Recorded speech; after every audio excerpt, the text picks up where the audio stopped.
प्रिय विद्यार्थियों, मैं Vasant Kumar Praveen maths with GS campus में आपका हार्दिक स्वागत करता हूं। जैसे कि पिछले क्लास में हम पढ़ाए थे ऐतिहासिक स्रोत, लेकिन वॉइस के कारण बहुत ज्यादा उसमें दिक्कत हुआ था अन्य विद्यार्थियों को, इसलिए उस वीडियो को क्या किया गया है, डिलीट कर दिया गया। फिर से हम वही टॉपिक पढ़ेंगे, ऐतिहासिक स्रोत, और एक ही वीडियो में पूरा का पूरा ऐतिहासिक स्रोत क्या होगा, कंप्लीट हो जाएगा।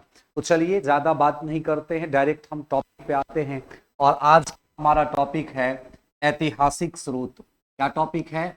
ऐतिहासिक ऐतिहासिक स्रोत। और अगर हम बात करें ऐतिहासिक स्रोत की, ऐतिहासिक स्रोत कहते किसको? तो वह स्रोत या वह साधन जिससे हमें इतिहास की जानकारी मिल सके, उसे ही ऐतिहासिक स्रोत कहते हैं। अब ऐतिहासिक स्रोत को कितने भागों में बांटा गया है, पिछले क्लास में बताए बताए होंगे कि जिस प्रकार से इतिहास 3 भागों में बटा है, उसी प्रकार से ऐतिहासिक स्रोत को भी 3 भागों में बांटा गया है। और वो 3 भाग कौन कौन सा है, तो ध्यान दीजिए। सबसे पहले भाग की बात करें तो इस भाग को हम लोग कहते हैं पुरातात्विक स्रोत। पुरातात्विक स्रोत। दूसरे नंबर पर जो आता है इसको कहते हैं साहित्यिक स्रोत। साहित्यिक स्रोत।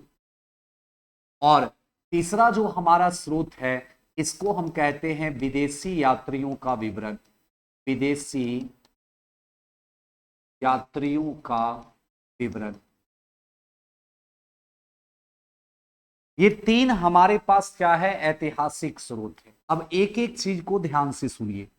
पुरातात्विक स्रोत, खुदाई से प्राप्त वो सभी सामग्री जिससे हमें इतिहास की जानकारी मिलता हो, उसे क्या बोलते हैं, उसे बोलते हैं पुरातात्विक स्रोत। जैसे जैसे अगर बात करें, जैसे बात करते हैं सबसे पहला, तो सबसे पहला हो जाएगा अभिलेख।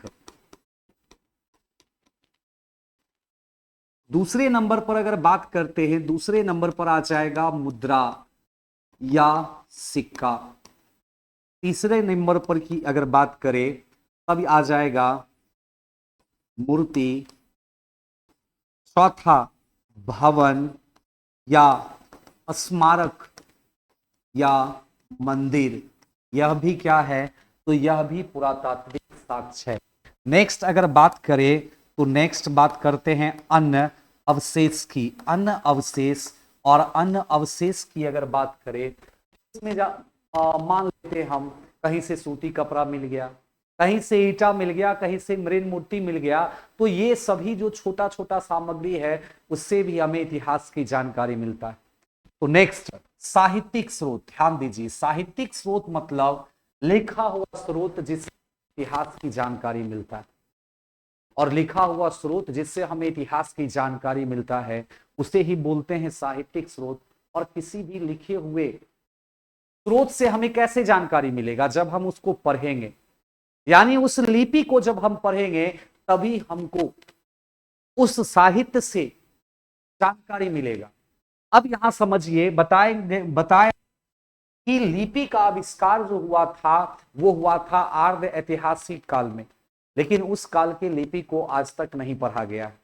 किस काल की लिपि को पढ़ा गया है, तो एक बताए होंगे ऐतिहासिक काल। ऐतिहासिक काल के लिपि को पढ़ा जा चुका है। यानी हमारे पास जितने भी साहित्यिक साक्ष्य है, वो सभी साहित्यिक साक्ष्य ऐतिहासिक काल के मौजूद हैं। ऐतिहासिक काल से पहले की बात करें, तो पहले आर्य ऐतिहासिक काल का साहित्यिक साक्ष्य मौजूद तो है, लेकिन पढ़ा नहीं गया है, मतलब वो हमारे लिए कोई काम का नहीं। प्रागैतिहासिक काल का साहित्यिक साक्ष्य हमारे पास मौजूद ही नहीं। तो ऐतिहासिक काल के साहित्यिक स्रोत को पढ़ा गया है। और ऐतिहासिक काल के साहित्यिक स्रोत को 2 भागों में बांटा गया है। एक भाग की अगर बात करें, तो एक भाग को क्या कहते हैं, एक भाग को कहते हैं धार्मिक साहित्यिक स्रोत। धार्मिक साहित्यिक स्रोत। और एक भाग को कहते हैं गैर धार्मिक साहित्यिक स्रोत। साहित्यिक स्रोत। अब ध्यान दीजिए, वह पुस्तक जिससे हमें इतिहास जानकारी मिलती है और जिसका संबंध किससे है, धर्म से है, उसे हम धार्मिक साहित्यिक स्रोत कहते हैं। जैसे ब्राह्मण ग्रंथ, महाकाव्य, आगम, पिटक, ये क्या है, ये सभी धार्मिक पुस्तक है, लेकिन इससे हमें किसकी जानकारी मिलता है, इतिहास की जानकारी मिलता है। नेक्स्ट अगर बात करें गैर धार्मिक साहित्यिक स्रोत, वह स्रोत जिससे हमें इतिहास की जानकारी मिलता है, यानी वह साहित्यिक स्रोत जिससे हमें इतिहास की जानकारी मिलता है लेकिन उसका संबंध धर्म से नहीं है, वह क्या कहलाएगा, तो वह कहलाएगा गैर धार्मिक साहित्यिक। जैसे जैसे अगर बात करें हम मेगा खनिज की इंडिका, जैसे अगर हम बात करते हैं चाणक्य का एक पुस्तक है अर्थशास्त्र, ऐसे ही बहुत सारी पुस्तकें हैं जिससे हमें इतिहास की जानकारी मिलता है लेकिन उसका संबंध धर्म से नहीं है, वो गैर धार्मिक साहित्यिक स्रोत। नेक्स्ट हम बात करते हैं विदेशी यात्रियों का विवरण, तो ध्यान दीजिए प्राचीन काल से ही अलग अलग समय में अलग के कई विद्वान हमारे देश में आए, भ्रमण किए, और जब वो वापस भारत से गया, अपने देश में पहुंचा, तो वहां जो परिदृश्य वो भारत में देखा, जो चीज वह भारत में देखा, उसका वर्णन अपनी पुस्तक में किया, से भी हमें बहुत सारी जानकारी मिलता है। और इन विदेशी यात्रियों की बात करें, इन विदेशी यात्रियों को 3 भागों में बांटा गया है। सबसे पहला अगर बात करें, सबसे पहला बांटा गया है यूनानी यात्रियों में। दूसरा अगर बात करें, दूसरा आ जाता है यूनानी यात्री के बाद चीनी यात्री, और तीसरे की अगर बात करें, तीसरा आ जाता है अरबी यात्री। यानी इन विदेशी यात्रियों को कितने कैटेगरी में बांटा गया है, 3 कैटेगरी में बांटा गया है। तो चलिए, ये हमारा था ऐतिहासिक स्रोत, और अब शुरुआत करते हैं ऐतिहासिक स्रोत में। सबसे पहला जो पॉइंट है पुरातात्विक स्रोत, और पुरातात्विक स्रोत का भी क्या, तो हम पढ़ेंगे अभिलेख। आज ही यहां अभिलेख से लेकर अरबी यात्रियों के विवरण तक हम आज ही कंप्लीट कर लेंगे, बस एक ही वीडियो में। और बस बने रहिए आप, ज्यादा से ज्यादा वीडियो को लाइक कीजिए, शेयर कीजिए, और साथ ही साथ पढ़ते रहिए। तो चलिए स्टार्ट करते हैं पुरातात्विक स्रोत। और पुरातात्विक स्रोत में सबसे पहले हम क्या बताए थे, सबसे पहले हम पढ़ेंगे अभिलेख। अभिलेख की अगर बात करें तो अभिलेख कहते हैं तो किसी भी ठोस सतह पर लिखे गए लिपि को ही क्या कहा जाता है, तो इसको अभिलेख कहते हैं। और इस अभिलेख से हमें बहुत सारी जानकारी मिलता है। जैसे कि अगर बात करें विश्व का सबसे प्राचीन जो अभिलेख था, वो कौन सा अभिलेख था, वो अभिलेख था बोगज कोई अभिलेख। और यह अभिलेख की बात करें, यह अभिलेख हमें कहां से प्राप्त हुआ, यह अभिलेख प्राप्त हुआ था मध्य एशिया। कहां से प्राप्त हुआ था, मध्य एशिया से। अभी जस्ट बताए हैं, ठोस सतह पर लिखे हुए लिपि को क्या कहते हैं, अभिलेख कहते हैं। और अभिलेख को अलग अलग धातु के नाम पर, अलग अलग नामों से भी जाना जाता है। जैसे अगर हम बात करें, ध्यान दीजिए, लोहा पर लिखा अभिलेख की बात करें, लोहा पर लिखा अभिलेख की बात करें, तो इसको क्या कहते हैं, इसको कहते हैं लौह लेख। क्या कहा जाता है, इसको कहा जाता है लौह लेख। वहीं अगर बात करते हैं किसका, तांबे पर लिखे अभिलेख की, तो इसको क्या कहते हैं, इसको कहते हैं ताम्रलेख। नेक्स्ट पत्थर, ध्यान दीजिए, नेक्स्ट अगर हम बात करें पत्थर पर लिखे अभिलेख को, तो इसको क्या कहते हैं, इसको कहते हैं शिलालेख। क्या कहा जाता है, शिलालेख। नेक्स्ट अगर हम बात करते हैं गुफा में लिखा अभिलेख, इसको क्या कहा जाता है, इसको कहा जाता है गुहा लेख, या इसी को कहते हैं गुफा लेख या गुफा लेख।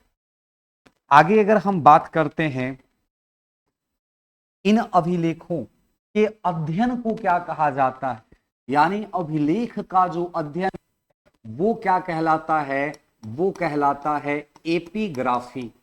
वो क्या बोलते हैं, तो एपिग्राफी। एपिग्राफी किसको कहा जाता है, तो अभिलेखों के अध्ययन। अभी जस्ट बताएं, विश्व का सबसे प्राचीन अभिलेख कौन सा है, तो वो है बोगजखोई अभिलेख। यह कहां से प्राप्त हुआ है, मध्य एशिया से। इस अभिलेख की अगर बात करें तो यह अभिलेख 1400 ईसा पूर्व में लिखा गया था, और इस अभिलेख से हमें वैदिक काल के, किस काल के, वैदिक काल के देवता, जैसे कौन सा, जैसे अगर बात करें इंद्र, वरुण, मित्र, नासत्य आदि देवताओं के नाम की जानकारी मिलता है, और पता चलता है ये सभी देवता वैदिक काल के देवता हुआ करते थे। वहीं बात करते हैं किस इतिहास की, हम भारतीय इतिहास की। ध्यान दीजिए, भारतीय इतिहास का सबसे जो प्राचीन अभिलेख है, भारतीय इतिहास का सबसे जो प्राचीन अभिलेख है, वह अभिलेख कौन सा है, वह अभिलेख है अशोक का अभिलेख। अशोक का अभिलेख। भारतीय इतिहास का सबसे प्राचीन अभिलेख कौन सा है, तो अशोक का अभिलेख। इस अभिलेख की अगर बात करें सबसे पहले खोज की, तो इस अभिलेख की खोज सर्वप्रथम किसके द्वारा किया गया था, सर्वप्रथम इसकी खोज किया गया था 1750 ईस्वी में।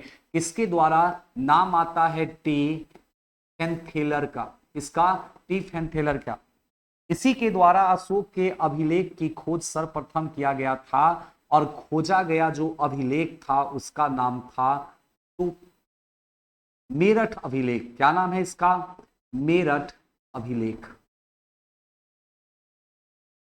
अशोक के अभिलेख को सर्वप्रथम किसके द्वारा पढ़ा गया था, सर्वप्रथम पढ़ा गया था 1837 ईस्वी में। किसके द्वारा, नाम आता है जेम्स प्रिंसेप का। जेम्स प्रिंसेप, यह वही व्यक्ति है जिसने, ध्यान दो आगे पढ़ेंगे, भारतीय मुद्राओं पर अध्ययन किया था। इसलिए जेम्स प्रिंसेप को, किसको, जेम्स प्रिंसेप को क्या बोलते हैं, भारतीय मुद्रा शास्त्र, भारतीय मुद्रा शास्त्र का जनक, मुद्रा शास्त्र का जनक, यानी फादर ऑफ इंडियन न्यूमिस्मेटिक्स। फिर ध्यान दीजिए, इस अभिलेख की, जो भारत का सबसे प्राचीन अभिलेख है, इस अभिलेख की अगर हम बात करें तो इस अभिलेख को मुख्य रूप से कितने लिपि में लिखवाया गया था, 4 लिपि में। यानी सम्राट अशोक कितने लिपि में अभिलेख लिखवाया था, तो यह 4 लिपि में अभिलेख लिखवाया। और वह लिपि कौन कौन सा था, तो सबसे पहला हो जाएगा ब्राह्मी लिपि, ब्राह्मी लिपि। दूसरा अगर बात करें, दूसरा हो जाएगा खरोष्टी लिपि। तीसरे अगर लिपि की बात करें तो ये हो जाएगा आरमाइक लिपि। और चौथा हो जाएगा कौन सा, तो चौथा हो जाएगा यूनानी लिपि, यूनानी लिपि। ये 4 लिपि में अशोक अभिलेख लिख पाया। क्वेश्चन है, जेम्स प्रिंसेप के द्वारा सर्वप्रथम अशोक के किस अभिलेख को पढ़ा गया था, तो ध्यान देना है, अशोक के किस अभिलेख को सर्वप्रथम पढ़ा गया था, तो अशोक का जो पहला अभिलेख था जो जिसे पढ़ा गया था वो था दिल्ली टोपरा अभिलेख, दिल्ली टोपरा। एक अभिलेख है मेरठ अभिलेख जिसको पहली बार खोजा गया था, और एक है टोपरा अभिलेख जिसको पहली बार पढ़ा गया। इन दोनों अभिलेख की बात करें, इन दोनों अभिलेख को दिल्ली में स्थापित कौन किया था, तो एक नाम आता है FST का, फिरोज शाह तुगलक। इसका नाम आता है फिरोज शाह तुगलक का। ये था अशोक का अभिलेख। अशोक अपने शासन काल में, अशोक अपने शासन काल में सैकड़ों अभिलेख लिखवाया था, जिसमें 14 इसके बृहद क्या थे, तो इसके थे शिलालेख। और इसी के साथ 7 क्या था, तो 7 इसका था स्तंभ लेख। 7 क्या है, स्तंभ लेख। तो सम्राट अशोक, क्वेश्चन है भारत का सबसे प्राचीन अभिलेख क्या होगा? तो सम्राट अशोक का अभिलेख।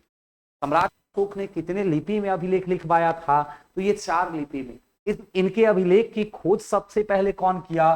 टी फेंथेलर। और सबसे पहले कौन पढ़ा था? James Prinsep. किस अभिलेख को पढ़ा था? तो वह दिल्ली टोपरा अभिलेख को पढ़ा। किस अभिलेख की खोज की गई? मेरठ अभिलेख की खोज की गई। और दिल्ली टोपरा अभिलेख हो या मेरठ अभिलेख हो, इस दोनों को दिल्ली में स्थापित कौन किया? फिरोज शाह तुगलक। तो कौन था? तो ध्यान दीजिए, यह दिल्ली सल्तनत का शासक था। कहां का शासक था? दिल्ली सल्तनत का, दिल्ली सल्तनत का शासक। आगे अगर हम बात करें, अशोक के 4 अभिलेख से हमें इसके नाम की जानकारी मिलता है। और वो 4 अभिलेख कौन कौन सा है? तो वो 4 अभिलेख, सबसे पहला है मास्की। कौन सा अभिलेख? मास्की। दूसरा है गुर्जरा, तीसरा है निठुर, और चौथे की बात करें, चौथा है उदय गोलम। चौथा क्या है? उदय गोलम। इसी 4 अभिलेख से हमें अशोक के नाम की जानकारी मिलती है। सबसे बड़ा क्वेश्चन, सम्राट अशोक, सबसे बड़ा क्वेश्चन है कि सम्राट अशोक किससे प्रभावित होकर अभिलेख लिखवाने की प्रथा की शुरुआत किया? तो नाम आता है एक शासक का जिसका नाम है दारा प्रथम। और ये दारा प्रथम कौन है? तो ध्यान दीजिए, ये दारा प्रथम ईरान के हक्कामनी साम्राज्य, हक्कामनी साम्राज्य का यह क्या था? तो शासक था। और क्वेश्चन यहां से बनता है, हक्कामनी साम्राज्य की स्थापना कौन किया? तो हक्कामनी साम्राज्य की स्थापना कौन किया? तो नाम आता है साइरस, साइरस द्वितीय का।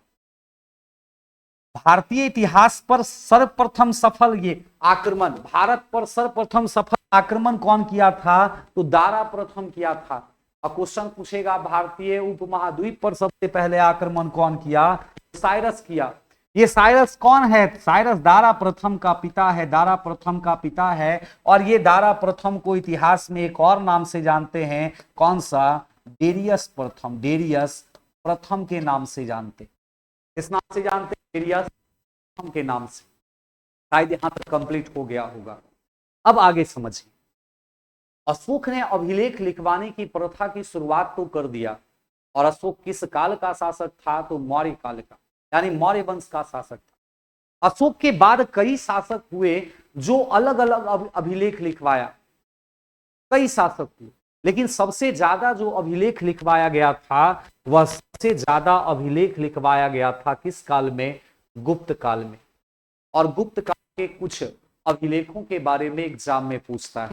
अब देखेंगे कि वह कौन कौन सा अभिलेख है। तो सबसे पहले देखते हैं प्रमुख अभिलेख की, प्रमुख अभिलेख की। और ध्यान दीजिए, प्रमुख अभिलेख कौन कौन सा है? तो सबसे पहला है मेहरौली अभिलेख। कौन सा अभिलेख? मेहरौली अभिलेख, या इसी को हम लोग कहते हैं मेहरौली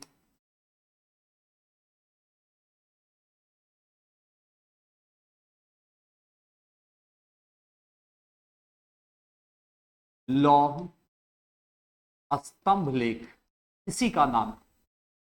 इस अभिलेख की अगर बात करें, इस अभिलेख को किसके द्वारा लिखवाया गया था? तो इस अभिलेख को लिखवाया गया था गुप्त काल के महान शासक चंद्रगुप्त द्वितीय के द्वारा।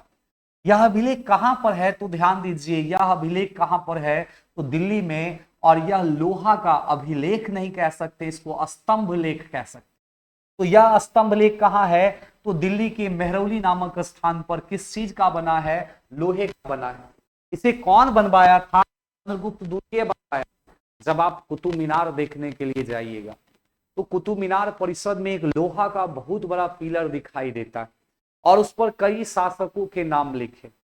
और वही जो लोहा का पिलर दिखाई देता है, वास्तविक में वही क्या है? वही है मेहरौली लौह स्तंभ लेख। और इस स्तंभ पर आज तक जंग नहीं लगा है। आश्चर्य की बात है, इस पर आज तक जंग नहीं लगा है।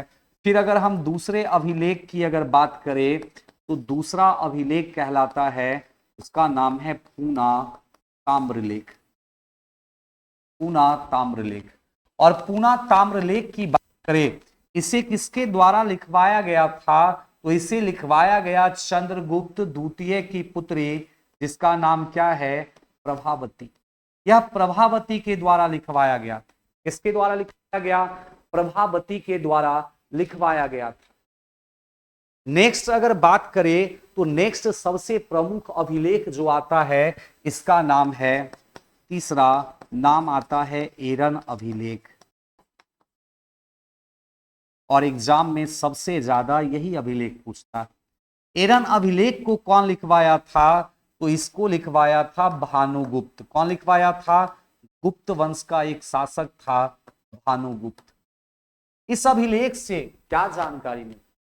तो इस अभिलेख से भारत के सबसे प्राचीनतम सती प्रथा का साक्ष्य मिलता है।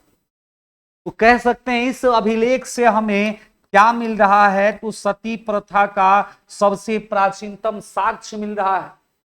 इसी अभिलेख से पता चला कि गुप्त काल का एक शासक हुआ, जिस शासक का नाम क्या था? रामगुप्त। और इसका एक प्रधानमंत्री हुआ, जिसका नाम क्या है? गोपराज। क्या नाम है इसका? गोपराज।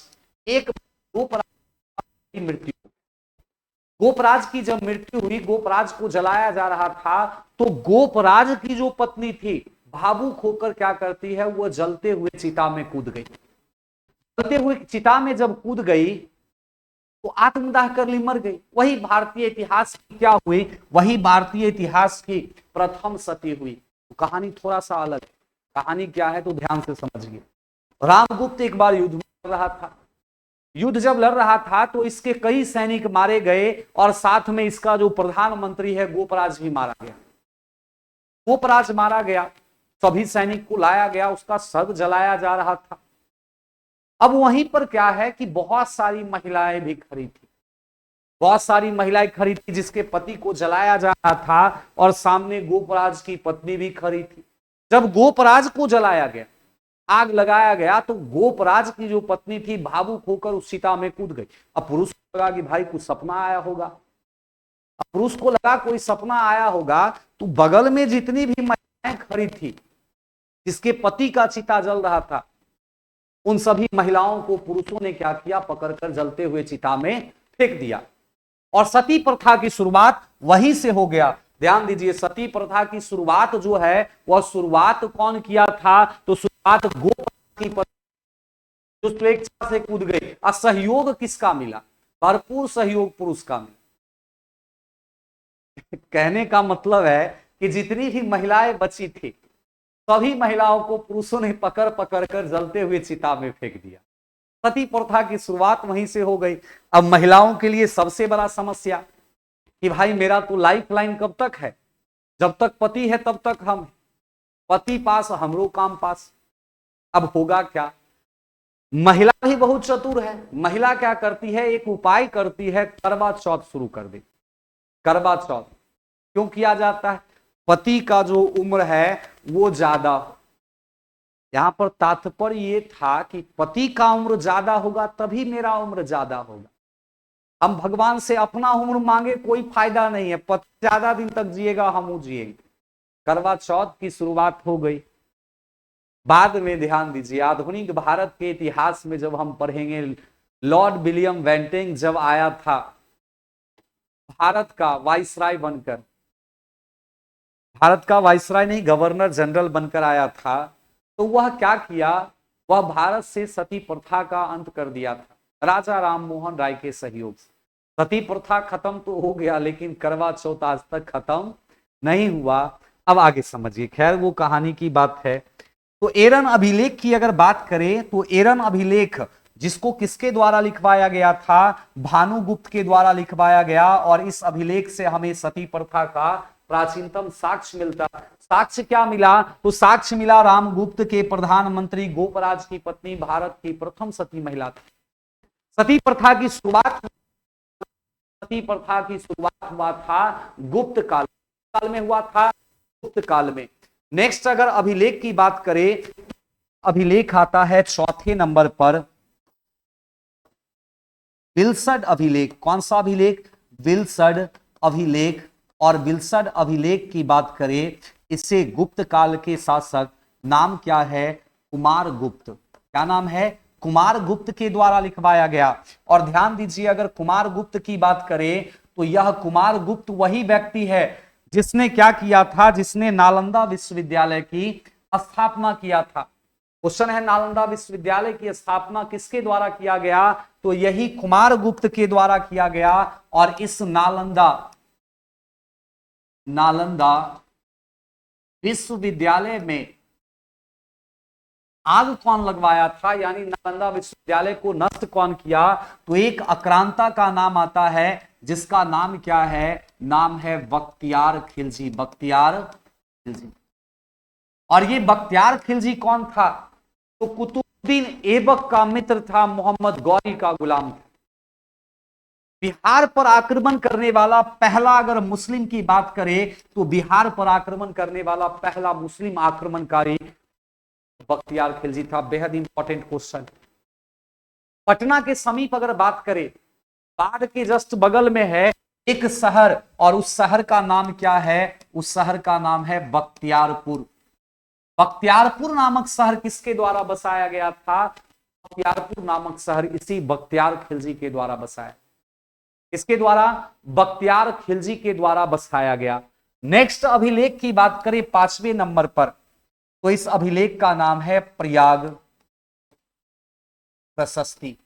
और प्रयाग प्रशस्ति की बात करें तो प्रयाग प्रशस्ति की रचना किसके द्वारा किया गया था?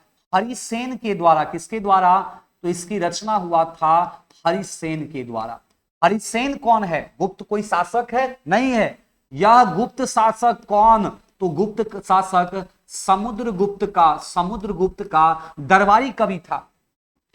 समुद्रगुप्त का यह क्या था? तो दरबारी कवि। और समुद्रगुप्त अपने विजय अभियान के उपलक्ष्य में अपने दरबारी कवि से कहता है कि जाइए और जाकर मेरे प्रशंसा में आप क्या कीजिए? अभिलेख लिखिए। तब जाकर हरिसेन किसके कहने पर? समुद्रगुप्त के कहने पर। समुद्रगुप्त के कहने पर इसकी प्रशंसा में प्रयाग प्रशस्ति की रचना किया। इसकी रचना किया? प्रयाग प्रशस्ति की। अगर इसे समुद्रगुप्त को भारतीय इतिहास की बात करें, इसे अगर जाने की किस नाम से जानते हैं, तब इसे क्या कहा जाता है? तो ध्यान दीजिए, भारतीय इतिहास का इसको नेपोलियन कहा जाता है। क्या कहा जाता है? भारतीय इतिहास का नेपोलियन। किसको कहते हैं? समुद्रगुप्त को कहते हैं।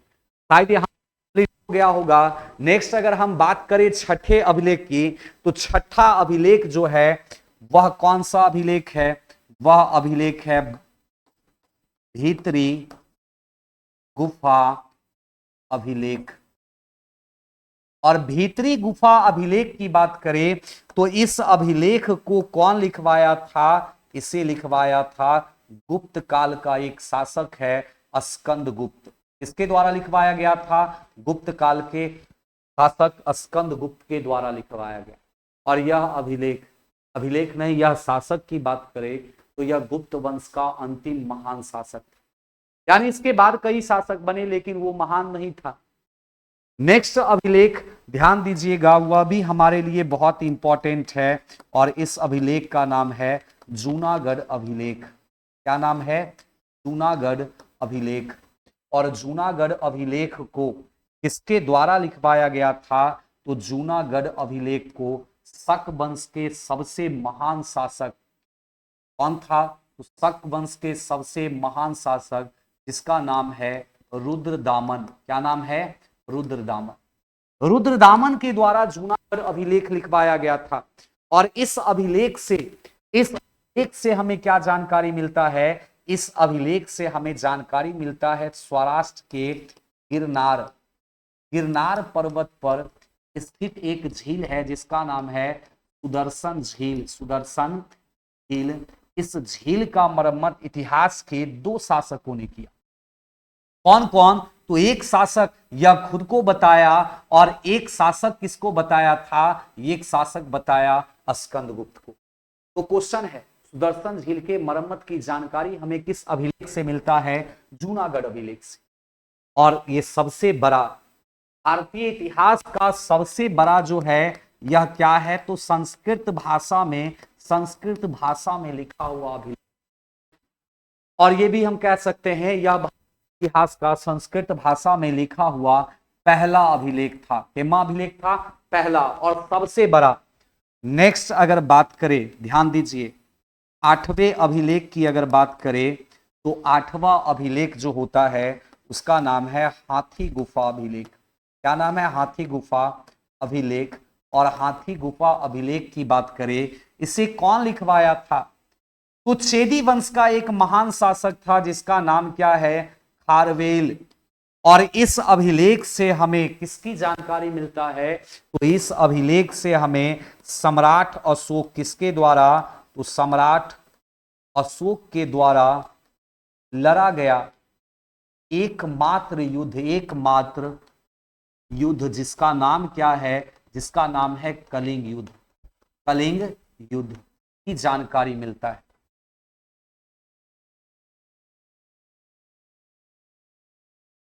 तो क्वेश्चन है, सम्राट अशोक के द्वारा लड़े गए एकमात्र कलिंग युद्ध की जानकारी हमें किस अभिलेख से मिलता है? तो वो हो जाएगा हाथी गुफा अभिलेख। कौन सा अभिलेख? हाथी गुफा अभिलेख। तो ये हमारा क्या था? ये हमारा था अभिलेख का स्रोत। इसको एक बार हम रिपीट कर देते हैं। देखिए पूरा का पूरा अभिलेख यहां पर लिखा है, शायद दिख रहा होगा लेकिन बहुत छोटा दिख रहा है, बहुत छोटा दिख रहा है, फिर भी देखने का क्या करना है? प्रयास करना है। अब यहां पर देखिए बताए होंगे, ध्यान दीजिए, भारतीय इतिहास का सबसे प्राचीन अभिलेख कौन सा है? तो सबसे प्राचीन अभिलेख कौन सा है? तो अशोक का अभिलेख। और अशोक के अभिलेख, थोड़ा सा ब्लर दिख रहा होगा, एक सेकेंड में ठीक हो जाएगा। हाँ हो गया ठीक। भारतीय इतिहास का सबसे प्राचीन अभिलेख कौन सा है? अशोक का अभिलेख। और अशोक के अभिलेख की खोज सबसे पहले कौन किया था? Stephen Thaler. और इसे पढ़ा कौन? तो इसे पढ़ा था किसके द्वारा? जेम्स प्रिंसेप के द्वारा पढ़ा गया था। और अभिलेख के बाद अगर हम बात करें नेक्स्ट पॉइंट की, तो नेक्स्ट हमारे पास आ जाता है क्या? आ जाता है सिक्का। सिक्का यानी कॉइन्स। ध्यान दीजिए, किसी भी देश की मुद्रा व्यवस्था की बात करें या हम कह सकते हैं बाजार व्यवस्था, कोई भी देश है उस देश का जो बाजार व्यवस्था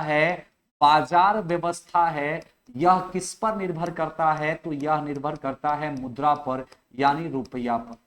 मुद्रा पर यानी रुपया पर। और प्राचीन काल में विश्व के किसी भी देश की बात करें, सभी देशों में मुद्रा किस चीज का बना होता था? धातु का बना होता था। किस चीज का? धातु। भारतीय इतिहास की सबसे प्राचीन सभ्यता की बात करें, उसका नाम है सिंधु घाटी की सभ्यता। सिंधु घाटी की सभ्यता। दूसरा जो सभ्यता सबसे प्राचीन सभ्यता है उसका नाम है वैदिक सभ्यता। ध्यान दीजिए, भारतीय इतिहास का सबसे प्राचीन सभ्यता सिंधु घाटी सभ्यता है और यह एक शहरी सभ्यता हुआ करती थी। जबकि भारतीय इतिहास की दूसरी सबसे प्राचीन जो सभ्यता थी वैदिक सभ्यता, यह एक कैसी सभ्यता है? तो यह एक ग्रामीण सभ्यता थी। और यह कैसी सभ्यता? यह नगरीय सभ्यता थी। इन दोनों सभ्यताओं की बात करें, इन दोनों सभ्यताओं में मुद्रा का प्रचलन नहीं था। यहां पर यानी इन दोनों सभ्यताओं में जो बाजार व्यवस्था था वो बाजार व्यवस्था किस पर निर्भर था? तो वो बाजार व्यवस्था था वस्तु विनिमय प्रणाली पर। वस्तु विनिमय प्रणाली पर निर्भर करता था दोनों काल में। अब बात आता है कि भाई मुद्रा का प्रचलन कब हुआ?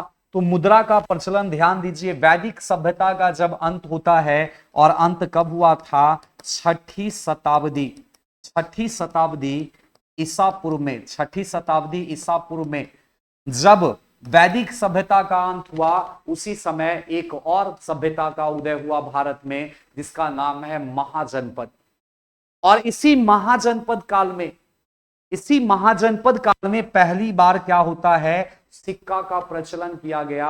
और वो सिक्का की अगर बात करें, उस सिक्का को क्या कहते हैं? एकदम नोट कर लीजिएगा, उस सिक्का को क्या कहते हैं? उस सिक्का को कहते हैं आहत सिक्का। आहत सिक्का, या इसी को कहा जाता है पंचमार्क सिक्का। पंचमार्क सिक्का। और यही आहत सिक्का और पंचमार्क सिक्का जो था भारतीय इतिहास का सबसे प्राचीन। इन सिक्कों पर किसी भी प्रकार की अगर बात करें, हम लिपि की बात करें, किसी भी प्रकार का लिपि नहीं लिखा। इस सिक्कों पर क्या था, तो इस सिक्कों पर पेड़ पौधे, पशु पक्षी, देवी देवता आदि का चित्र अंकित था, आदि का चित्र अंकित था। और यह सिक्का मुख्य रूप से किस धातु का था, ध्यान दीजिए, चांदी तथा तांबे का बना होता था यह सिक्का, आहत सिक्का या पंचमार्क सिक्का।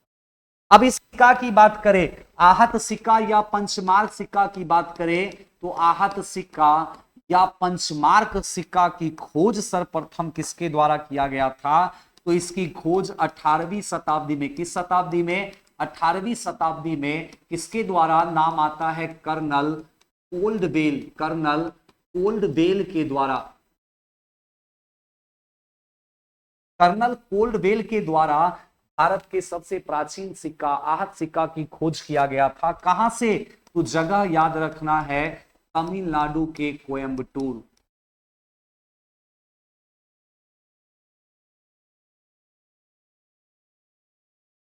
तमिलनाडु के कोयम्बटूर नामक स्थान से आहत सिक्का की खोज किया गया। एकदम नोट कर लेना, इंपॉर्टेंट। फिर ध्यान समझना है, प्राचीन काल में ऐसा नहीं था कि सिर्फ आहत सिक्का ही चला। अलग अलग समय में अलग अलग कई धातुओं के सिक्के प्रचलित हुए और उन सिक्कों का अलग अलग नाम था, लेकिन यहां पर नाम से कोई मतलब नहीं है। अगर धातु की बात करें तो ध्यान दीजिए, अलग अलग काल में सोना, चांदी, तांबा के बाद अगर बात करें तो कांसा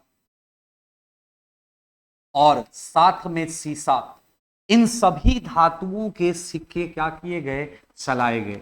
हमारे लिए इंपॉर्टेंट क्या है, हमारे लिए सोना, और हमारे लिए क्या इंपॉर्टेंट है, तो इंपॉर्टेंट है सीसा। ध्यान से समझिए, बताए होंगे आहत सिक्का पर प्रकार का लिपि लिखा हुआ नहीं था। तो क्वेश्चन है लिपि युक्त सिक्का, कौन सा सिक्का, क्वेश्चन है लिपि युक्त सिक्का, लिपि युक्त सिक्का जो है भारत में किसके द्वारा चलवाया गया था, तो लिपि युक्त सिक्का चलवाया गया था हिंद यवन शासक के द्वारा। हिंद यवन शासक के द्वारा लिपि युक्त सिक्का चलवाया गया। और भारत में ध्यान दीजिए, भारत में सबसे पहले अगर बात करें, सबसे पहले सोने का सिक्का किसके द्वारा चलवाया गया था, वह भी चलवाया गया था हिंद यवन शासकों के द्वारा। और यहां पर शासक का नाम याद रखना है मिनांडर। क्या नाम है इसका, मिनांडर। ये प्रथम हिंद यवन शासक था जिसने सोने का सिक्का भारत में चलवाया है। लेकिन यह सोना जो था, यह सोना शुद्ध सोना नहीं था। क्वेश्चन फिर नेक्स्ट आता है इंपॉर्टेंट, कि भारत में क्या है, भारत में शुद्ध सोना का सिक्का कौन चलवाया था, तो नाम याद रखिए। और ये कौन था, तो ये कनिष्क था। कौन था, कनिष्क था। किस वंश का शासक है, कुषाण वंश का शासक है। किस वंश का, कुषाण वंश का। और कुषाण वंश की बात करें तो कुषाण वंश की स्थापना किसने किया, यह आपको कमेंट्स में जवाब देना है। आगे अगर बात करें, कुषाणों का पहला शासक जिसने सोने का सिक्का चलवाया वो कौन था, तो उसका नाम है बिम कडफिसस। कौन है, बिम कडफिसस। नेक्स्ट अगर बात करें, ध्यान दीजिए, सोने की बात करें तो सोना का सिक्का चलाने वाला प्रथम मुस्लिम शासक कौन था, प्रथम मुस्लिम शासक की बात करें तो बताए होंगे 712 ईस्वी में किसी व्यक्ति किया था भारत पर। वो कोई और नहीं था, वह कौन था, तो वह था मोहम्मद बिन कासिम। और इसके द्वारा चलाए गए सोने के सिक्के का नाम एकदम इंपॉर्टेंट है, याद रखना है। क्या नाम है, तो दिहरम। तो दिहरम नामक सोने का सिक्का कौन चलाया, मोहम्मद बिन कासिम। और नेक्स्ट अगर बात करें सोने का सिक्का चलाने वाला प्रथम यूरोपियन कंपनी कौन था? तो प्रथम यूरोपियन कंपनी है डच। कौन है? डच। और इसके द्वारा कौन सा सिक्का चलवाया गया था? इसके द्वारा पेगोडा सिक्का चलवाया। कौन सा सिक्का चलवाया गया? पेगोडा। आपसे क्वेश्चन पूछेगा कि प्राचीन इतिहास में सबसे ज्यादा सोना और चांदी का सिक्का किस काल में चला है? तो वह चला है गुप्त काल में। इस काल में गुप्त काल के शासकों के द्वारा सबसे ज्यादा सोना और चांदी का सिक्का जारी किया गया था। नेक्स्ट क्वेश्चन है, सबसे ज्यादा प्राचीन काल में सबसे ज्यादा सिक्का जारी किस काल में हुआ था? तो ध्यान दीजिए, याद रखिएगा, मौर्योत्तर काल। मौर्योत्तर काल यानी मौर्य वंश के बाद का जो शासन शुरू हुआ, उसी काल में सबसे ज्यादा सिक्का प्रचलित किया गया था। शायद सिक्का का टॉपिक खत्म कह रहे हैं, समझ में आ गया होगा। इसमें एक चीज और बचता है और वो बेहद इंपॉर्टेंट। ध्यान दीजिए, गुप्त वंश का एक शासक था जिसका नाम क्या है? जिसका नाम है समुद्रगुप्त। क्या नाम है इसका? समुद्रगुप्त। और समुद्रगुप्त ने एक सिक्का जारी किया और इस सिक्के का नाम क्या था? इस सिक्के का नाम था बीना वादन युक्त सिक्का। यानी बीना वादन युक्त सिक्का जो चलवाया था, वो चलवाया था समुद्रगुप्त। और इस सिक्के से हमें क्या जानकारी मिलता है? तो ध्यान दीजिए, इस सिक्के पर समुद्रगुप्त जो था, अपने आप को बीना बजाते हुए अंकित करवाया। और बीना का यानी वाद्य यंत्र का इससे पहले कहीं से भी साक्ष्य नहीं मिला था। इस सिक्के में बीना का जब साक्ष्य मिला तो इसी आधार पर कहा गया भारत का, कहां का? भारत का प्रथम वाद्य यंत्र कौन सा है? प्रथम वाद्य यंत्र बीना है।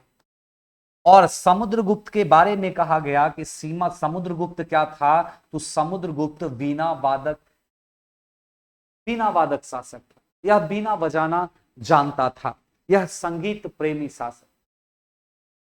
सिक्का के बाद अगर बात करें नेक्स्ट पुरातात्विक स्रोत की, तो नेक्स्ट पुरातात्विक स्रोत आता है मूर्ति। क्या आता है? तो आता है पुरातात्विक स्रोत मूर्ति। ध्यान दीजिए, अगर मूर्ति की बात करें, भारत में मूर्ति निर्माण कला की बात करें, भारत में मूर्ति निर्माण कला की जो शुरुआत हुआ था, वो शुरुआत हुआ था कुषाण काल में।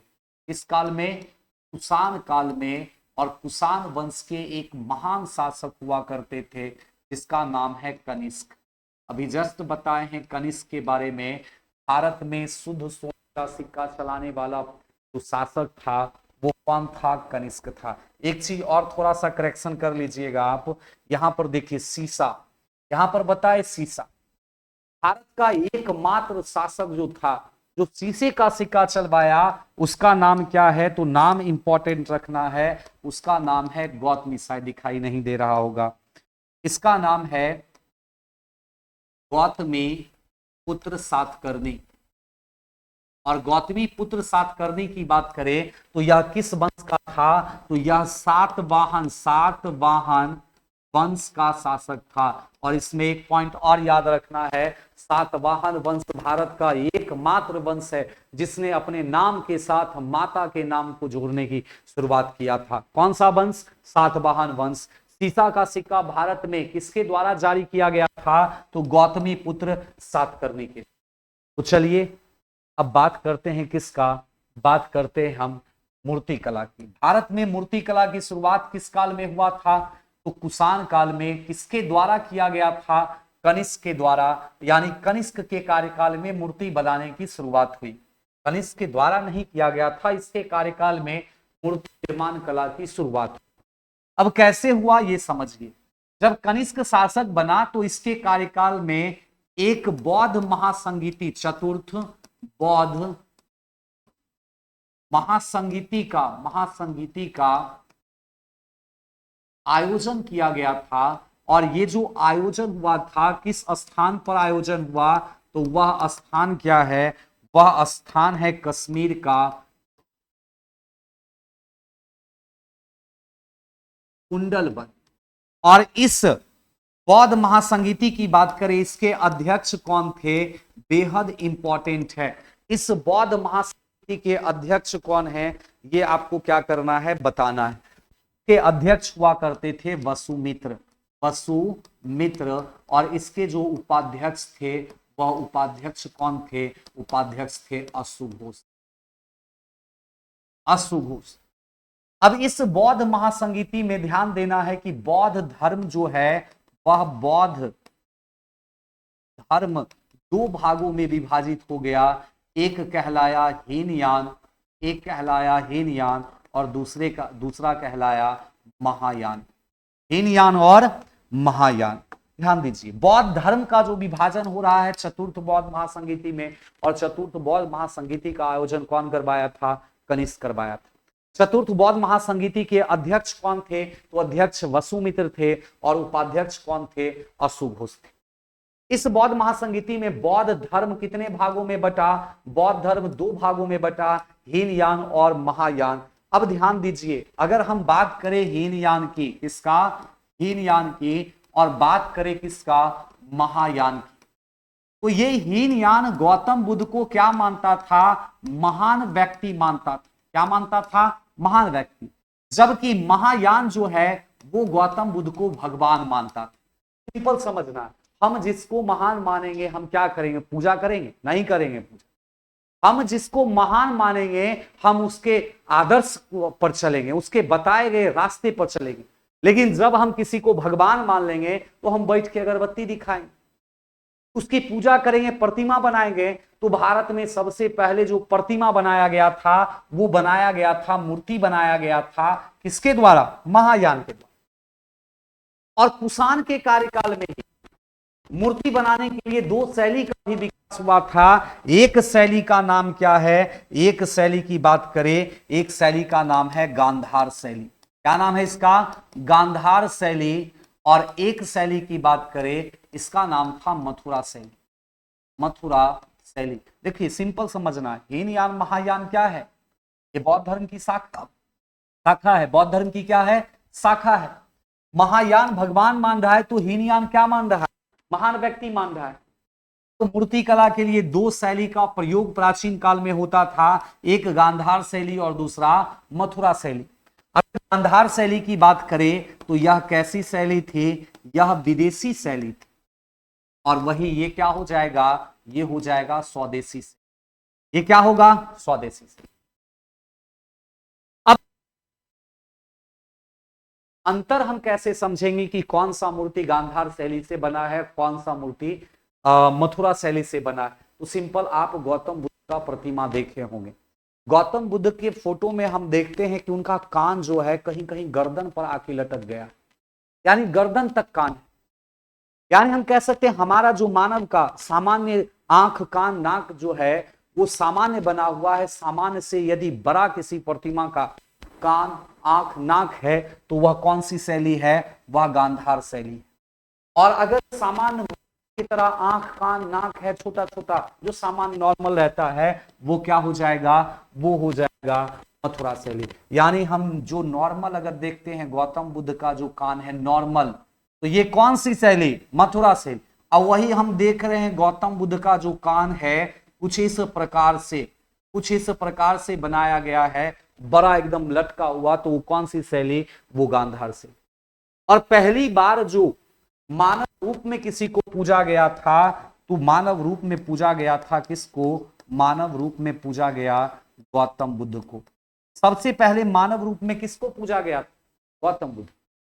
भगवान राम की अगर बात करें, भगवान राम को 11वीं 12वीं शताब्दी में पूजे जाने की शुरुआत हुआ है। इस रूप में? मानव रूप में, यानी आदमी की तरह उनका प्रतिमा बनाकर पूजा गया था 11वीं 12वीं शताब्दी। सबसे पहले मानव रूप में किसको पूजा गया था? गौतम बुद्ध को पूजा गया था। और गौतम बुद्ध के जिस प्रतिमा को पूजा गया, वह प्रतिमा मूल रूप से किस शैली में बना था? मथुरा शैली। वह प्रतिमा मूल रूप से कौन बनाया था? तो महायान शाखा बनाया। कौन सा शाखा बनाया? महायान शाखा। चलिए ये भी हमारा क्या हो गया, खत्म हो गया। इसके बाद हम पढ़ते हैं क्या, हम पढ़ते हैं मंदिर निर्माण। मंदिर यानी यह भी हमारा क्या है, हमारा एक साक्ष्य है। अगर मंदिर निर्माण की बात करें तो ध्यान से समझिए, मंदिर निर्माण की जो शुरुआत हुआ है, मंदिर निर्माण की शुरुआत मौर्य काल में हुआ। किस काल में? मौर्य काल में। लेकिन मौर्य काल में ज्यादा डेवलप नहीं था, मंदिर बनाने की प्रथा ज्यादा प्रचलित नहीं थी। मंदिर बनाने की जो प्रचलित शैलियों का विकास हुआ था, वो शैली का विकास हुआ किस काल में? वह शैली का विकास हुआ गुप्त काल में।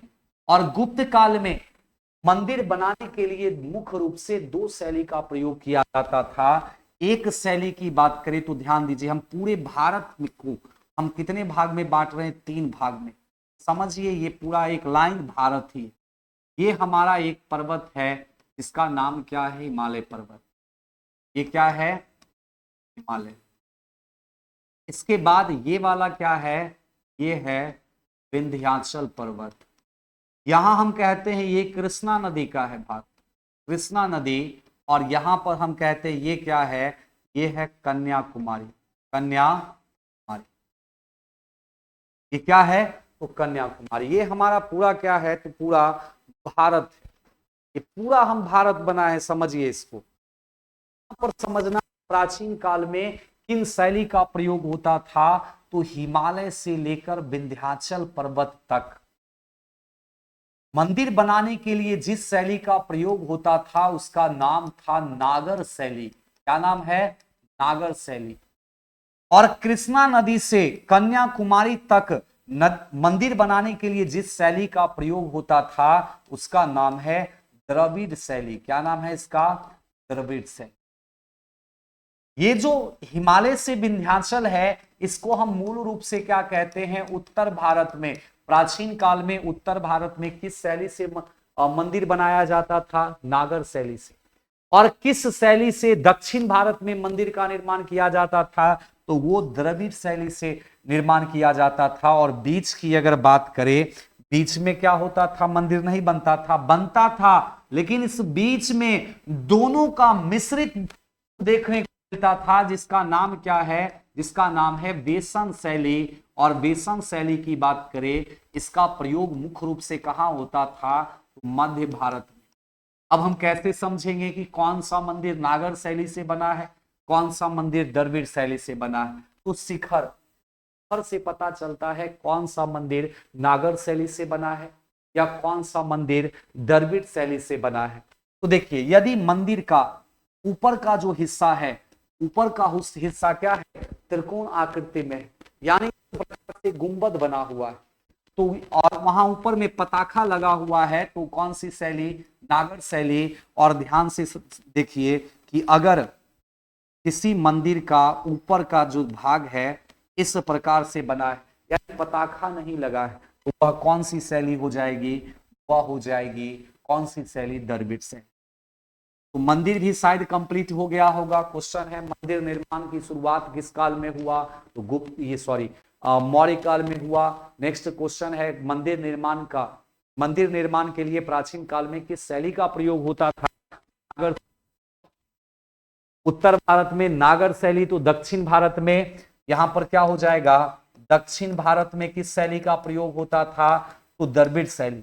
और वहीं मध्य बेसन शैली क्या है? तो नागर शैली और द्रविड़ शैली का मिश्रित रूप है। नागर शैली और द्रविड़ शैली का मिश्रित रूप है। तो ये हमारा क्या था? मंदिर। और एक चीज ध्यान दीजिए, भारत का जो सबसे प्राचीन मंदिर है, सबसे प्राचीन मंदिर जो है वह कौन सा मंदिर है? वह स्थित है झांसी में, यूपी के झांसी में। नाम क्या है? इसका नाम है दशावतार मंदिर। ये भारत का क्या है? भारत का सबसे प्राचीन मंदिर। मंदिर के बाद हम बात किए थे किसका? अवशेष का। देखिए, मंदिर के बाद हम बात किए होंगे अन्य अवशेष का, और यहीं पर समझ लीजिए अन्य अवशेष में ज्यादा इसमें जाना नहीं, ज्यादा हम जाएंगे सिंधु घाटी सभ्यता, वैदिक सभ्यता जब पढ़ाएंगे तो उस समय इसके बारे में हम डिटेल्स पढ़ेंगे।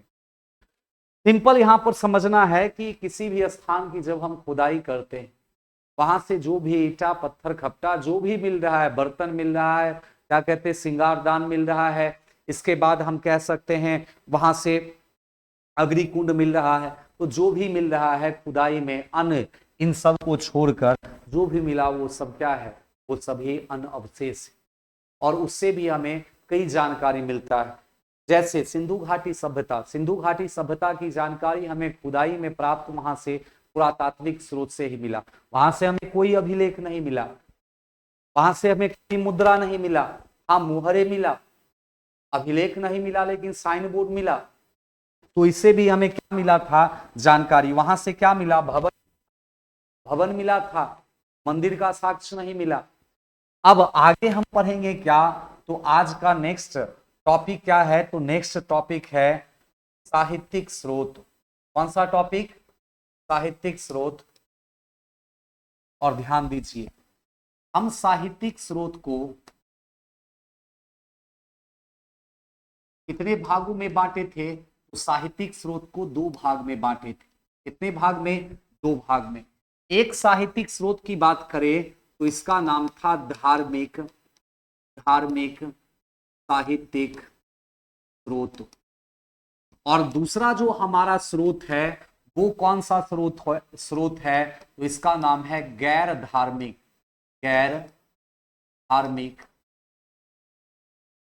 साहित्यिक, गैर धार्मिक साहित्यिक स्रोत। एकदम ध्यान से समझिए, वह पुस्तक जिसका संबंध किससे है, धर्म से है, से ही क्या बोलते हैं, धार्मिक साहित्यिक स्रोत। वह पुस्तक जिसका संबंध धर्म से नहीं है उसको क्या बोलते हैं, गैर धार्मिक साहित्यिक स्रोत, गैर धार्मिक साहित्यिक स्रोत। अब एकदम ध्यान से समझना है कि साहित्यिक स्रोत और गैर साहित्यिक स्रोत में हम क्या क्या पढ़ेंगे। जैसे जैसे अगर हम बात करें, जैसे बात करें साहित्यिक स्रोत में आ जाता है वेद। वेदों की संख्या कितना, 4। वेद के बाद दूसरा उपवेद, इसकी भी संख्या कितना है, 4। तीसरा अगर बात करें तो तीसरा आ जाता है पुराण, पुराण की संख्या कितना है, तो 18 पुराण है। चौथा अगर बात करें उपनिषद, और इसकी संख्या कितना, 108। पांचवा वेदांत, पांचवा क्या है, वेदांत, और इसकी संख्या कितना है, 6। उसके बाद छठा की बात करें महाकाव्य, महाकाव्य, और इसकी संख्या कितना है, तो इसकी संख्या 2 है। जैसे रामायण और महाभारत ये हमारा क्या है, महाकाव्य है। 7वां अगर हम बात करें धार्मिक साहित्यिक स्रोत की, तो 7वां क्या हो जाएगा, अरण्यक, अरण्यक, और इसकी संख्या कितना है, 7 का है, साथी इसकी संख्या है। 8वां अगर बात करें, 8वां क्या होगा, आगम, और आगम किसको बोलते हैं, जैन ग्रंथ को बोलते हैं, किसको बोलते हैं, जैन ग्रंथ। 9वां की अगर बात करें, 9वां क्या हो जाएगा, 9वां होगा पिटक, और पिटक किसको बोलते हैं, पिटक बोलते हैं बौद्ध ग्रंथ को। पिटक किसको बोलते हैं, बौद्ध ग्रंथ को। शायद दिखाई नहीं दे रहा होगा, नीचे नीचे वाला हम मिटा के यहां लिख देते हैं 9वां नंबर में। 9वां क्या हो जाएगा, पिटक, और पिटक किसको बोलते हैं, बौद्ध ग्रंथ को। और इन सभी ग्रंथ देखिए, वेद, उपवेद, पुराण, उपनिषद, महाकाव्य, ये सभी क्या है, धार्मिक साहित्यिक स्रोत। इनका संबंध धर्म से है, लेकिन इन सभी पुस्तकों से हमें वैदिक काल की जानकारी मिलती है। अगर जैन ग्रंथ की बात करें, जैन ग्रंथ से हमें महाजनपद काल की जानकारी मिलता है। अगर बात करें पिटक बौद्ध ग्रंथ की, बौद्ध ग्रंथ को क्या कहते हैं, पिटक कहते हैं, जैन को क्या कहते हैं, आगम कहते हैं। तो इनसे भी हमें महाजनपद काल की जानकारी मिलता है। तो ये वैसे साहित्य हैं जिनका संबंध धर्म से है और इतिहास बताता है। अब आगे पढ़ेंगे कौन सा साहित्य, गैर धार्मिक साहित्य।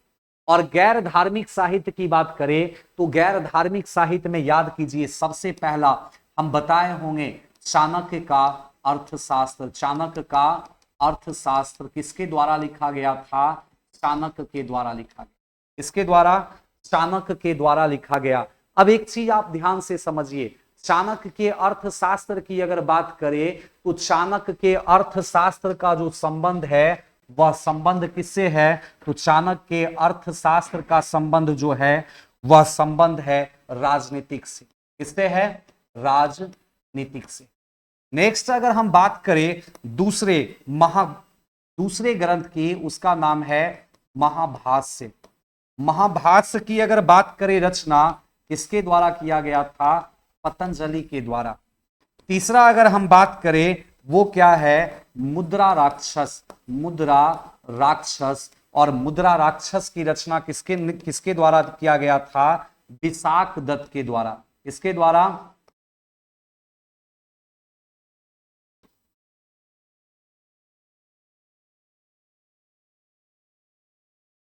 विशाख दत्त के द्वारा। नेक्स्ट, मुद्रा राक्षस के बाद अगर बात करें चौथे नंबर पंचतंत्र। पंचतंत्र, और इसकी रचना किसके द्वारा? विष्णु शर्मा के द्वारा। विष्णु शर्मा के द्वारा। नेक्स्ट, पांचवें नंबर पर अभिज्ञान शाकुंतलम, और इसकी रचना कौन किए थे? इसकी रचना करते हैं कालिदास। कौन करते हैं? कालिदास। नेक्स्ट, छठे नंबर पर चरक संहिता। चरक संहिता, और इसकी रचना कौन किए थे? नाम आता है आचार्य चरक का। आचार्य चरक का। ये छठा नंबर है। सातवें नंबर की अगर हम बात करें, सातवें नंबर पर जिसकी रचना कौन किए हैं? जिनका नाम है किताब का अष्टाध्यायी, और अष्टाध्यायी की रचना कौन किए थे? पाणिनि। अष्टाध्यायी की रचना पाणिनि। आठवें नंबर की अगर बात करें तो आठवें नंबर पर किताब आता है कथा सरित सागर। कथा सरित सागर, और इसकी रचना कौन किया था? रचना किए थे सोमदेव। कौन रचना किए थे? सोमदेव। आठवें नंबर, ये सातवां है, आठवां ये नौवां हो जाएगा। नौवें नंबर की अगर बात करें, नौवें नंबर जो पुस्तक है उसका नाम है हर्ष चरित्र, और हर्ष चरित्र की रचना कौन किया था? बाणभट्ट। कौन किया था? बाणभट्ट। इन सभी पुस्तक से किसकी जानकारी मिलता है? तो जानकारी मिलता है इतिहास की। यहां कुछ पुस्तक लिखा है जो बेहद इंपॉर्टेंट है और एग्जाम में पूछता है। बार ये क्या करता है? क्वेश्चन पूछता है, जिसमें याद रखना है अर्थशास्त्र किसके द्वारा लिखा गया था? चाणक्य। जिसका संबंध किससे है? राजनीतिक से। महाभाष्य से पतंजलि, मुद्रा राक्षस विशाख दत्त, पंचतंत्र विष्णु शर्मा, अभिज्ञान शाकुंतलम कालिदास, चरक संहिता आचार्य चरक, अष्टाध्यायी पाणिनि, कथा सरित सागर सोमदेव, उसके बाद हर्ष चरित्र बाणभट्ट। ये सब याद रखना। इधर धार्मिक साहित्यिक स्रोत है। धार्मिक में वेद, उपवेद, पुराण, उसके बाद उपनिषद, वेदांत, महाकाव्य, अरण्यक, आगम, पिटक, ये सभी क्या हैं? तो ये सभी हमारे साहित्यिक स्रोत हैं। नेक्स्ट, साहित्यिक स्रोत के बाद शायद याद होगा, साहित्यिक स्रोत के बाद हम पढ़ने वाले क्या हैं? तो पढ़ने वाले हैं विदेशी यात्रियों का विवरण। क्या पढ़ेंगे हम? विदेशी यात्रियों का, ये वाला पॉइंट, विदेशी यात्रियों का विवरण। अब ध्यान से समझिए, विदेशी यात्री के विवरण की अगर बात करें, विदेशी यात्रियों का विवरण, विदेशी यात्रियों के विवरण की बात करें तो विदेशी यात्रियों को 3 भागों में हम बांटकर पढ़ेंगे। सबसे पहला हम बताए थे, हम पढ़ेंगे कौन सा? यूनानी यात्री। यूनानी यात्री। दूसरा हम पढ़ेंगे क्या? दूसरा हम पढ़ेंगे चीनी यात्री। चीनी यात्री। तीसरा हम पढ़ेंगे क्या? मुस्लिम यात्री। मुस्लिम यात्री। ये 3 भागों में हम बांट के क्या पढ़ेंगे? बांट के हम पढ़ेंगे इस यात्रियों के विवरण का। यात्री कहने का मतलब क्या? चाहे यूनानी यात्री हो या चीनी यात्री हो, मुस्लिम यात्री हो, इन सभी को हम पढ़ेंगे 3 भागों में बांटकर। सबसे पहले आप ध्यान दीजिए, हम बात करते हैं किसका? यूनानी यात्रियों का। देखिए, अलग अलग कालखंड में कई यात्री भारत आया। कहां से? तो कई यात्री यूनान से भारत आया, जिसमें सबसे पहला नाम आता है हेरोडोटस। हेरोडोटस। दूसरा अगर हम बात करें, दूसरा नाम आता है टेसियस। तीसरा नाम आता है निरियाकस। चौथा अरिस्टोबुल्स। इसके बाद पांचवा नाम आता है मेगा अस्थनीज का। किसका नाम आता है?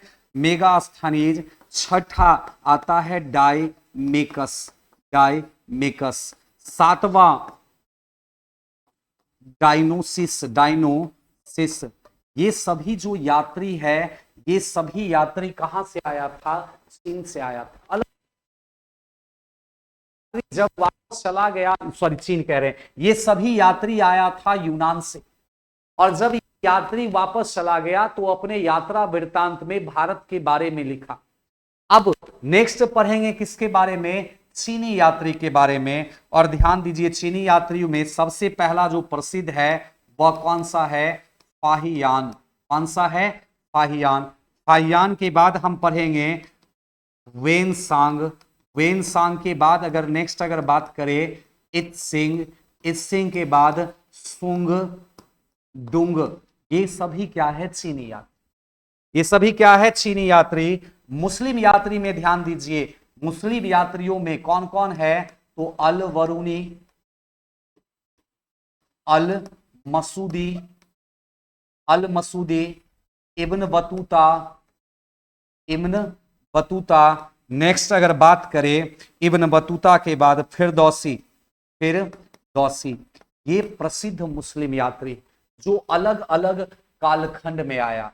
अब सबके बारे में पढ़ना जरूरी नहीं, सबके बारे में पढ़ना जरूरी नहीं है। जरूरी क्या क्या है तो वो समझिए अभी यहां पर।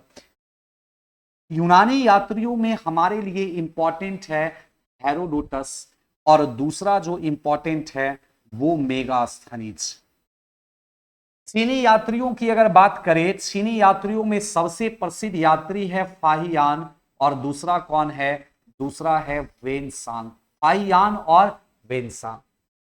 मुस्लिम यात्रियों में सबसे प्रसिद्ध यात्री कौन है? अल वरूनी है, और दूसरा हम पढ़ेंगे किसके बारे में? Ibn Battuta. बाकी ये सब जब हम आगे टॉपिक पढ़ाएंगे तो उस टॉपिक में है, उस टॉपिक में फिरदौसी के बारे में एकदम डिटेल से पढ़ेंगे, अल वरूनी डिटेल से पढ़ेंगे। लेकिन अभी ऐतिहासिक स्रोत में जिसका जो पुस्तक सबसे ज्यादा महत्व रखता है उसी के बारे में पढ़ रहे हैं।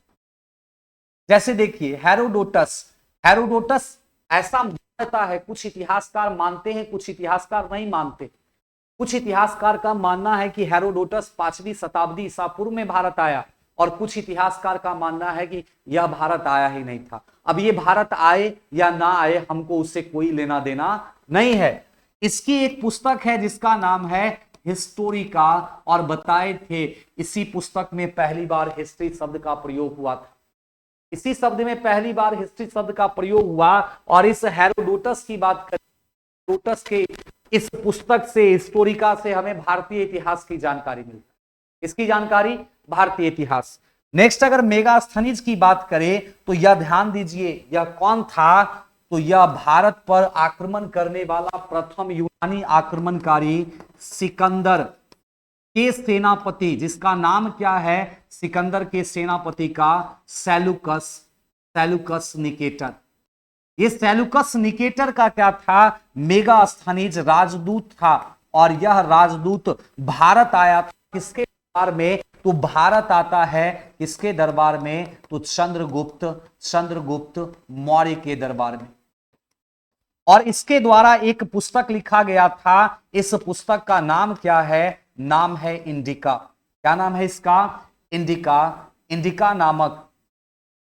इंडिका नामक पुस्तक लिखा, और इस पुस्तक से हमें मुख्य रूप से मौर्य काल की जानकारी मिलता है। किस काल की जानकारी मिल रहा है? मौर्य काल। फाहियान की ध्यान दीजिए, फाहियान जो है वह आया था 399 ईस्वी में। 399 ईस्वी में आया था, और किसके का, सॉरी 399 ईस्वी, एक मिनट, यह आया था ध्यान दीजिए चंद्रगुप्त सेकेंड के कार्यकाल में। किसके कार्यकाल में? चंद्रगुप्त सेकेंड के कार्यकाल में। और यह कब आया था? तो फाहियान की अगर बात करें तो यह आया था 399 ईस्वी में आया था। और इसकी सबसे प्रसिद्ध जो पुस्तक है उसका नाम है ओशोकी। ये इसकी यात्रा वृत्तांत। और इस पुस्तक से हमें किसकी जानकारी मिलता है? गुप्त वंश की जानकारी मिल रहा है। किस वंश की? गुप्त वंश की। नेक्स्ट अगर बात करें वेनसांग, वेनसांग ध्यान दीजिए, वेनसांग जो आया था वह किसके कार्यकाल में आया था? वेनसांग आया था 629 ईस्वी में। किसके? वर्धन वंश के सबसे महान शासक जिसका नाम है हर्षवर्धन, या हर्षवर्धन के कार्यकाल में। और इसकी लिखी हुई सबसे प्रसिद्ध पुस्तक किसका? वेनसांग का। इसका जो सबसे प्रसिद्ध पुस्तक है वेनसांग की, जिसका नाम है सीयूकी। और इस पुस्तक से हमें भारतीय इतिहास के साथ साथ देश का नहीं, भारतीय इतिहास के साथ इस पुस्तक से हमें 138 देशों की जानकारी मिलता है। देशों के इतिहास की जानकारी मिलता है किस पुस्तक से? तो सीयूकी नामक पुस्तक से। अब नेक्स्ट ध्यान दीजिए, नेक्स्ट कौन है? मुस्लिम यात्रियों का विवरण। मुस्लिम यात्रियों में सबसे जो प्रसिद्ध यात्री है, वह सबसे प्रसिद्ध यात्री कौन सा है? तो हमारे लिए हो जाएगा अल बरूनी। कौन होगा? अल बरूनी। और दूसरा अगर बात करें तो दूसरा है इब्न बतूता। अल बरूनी 11वीं शताब्दी में महमूद गजनबी के साथ यह भारत आया। और इसके द्वारा लिखी गई सबसे प्रसिद्ध पुस्तक जो था, जिसका नाम क्या है? तहकाक। इसका नाम है तहकीक ए हिंद। और दूसरा किताब जो है इसका नाम है किताब उल हिंद। ये इसकी क्या है? तो ये इसकी सबसे प्रसिद्ध पुस्तक है। इस पुस्तक से हमें मध्यकालीन इतिहास की जानकारी 11। नेक्स्ट बात करते हैं इब्न बतूता। यह 1333 ईस्वी में आया था मोहम्मद बिन तुगलक के कार्यकाल में। तुगलक वंश का महान बिन तुगलक, इसी के कार्यकाल में कहां आया था? इब्न बतूता आया। और यह मोहम्मद बिन तुगलक के दरबार में काजी के पद पर रहा। और कुछ समय के बाद यह क्या हुआ? यह चला गया मोहम्मद बिन तुगलक का राजदूत बनकर चीन के, और चीन चला गया। इसके द्वारा जो लिखा गया सबसे प्रसिद्ध पुस्तक है, उस पुस्तक का नाम क्या है? इसके रहेला। क्या नाम है? रहेला सफरनामा। और इस रहेला सफरनामा से हमें किसकी जानकारी मिलता है? तो मोहम्मद बिन तुगलक और संतलक की। तो चलिए, आज का टॉपिक पूरा का पूरा ऐतिहासिक जो स्रोत था, हम प्रयास किए थे एक ही क्लास में समाप्त हो, और आखिरकार समाप्त हो गया। नेक्स्ट हम इतिहास की जो शुरुआत है प्रागैतिहासिक काल से, हम पढ़ेंगे प्रागैतिहासिक काल, एकदम डिटेल से पढ़ेंगे। उम्मीद है कि आपको ये क्लास पसंद आया। अगर पसंद आया तो इसको लाइक कीजिए, शेयर कीजिए, और साथ ही साथ अपने दोस्तों को भी प्रेरित कीजिए कि आकर इससे जुड़े क्लास से। चलिए, धन्यवाद।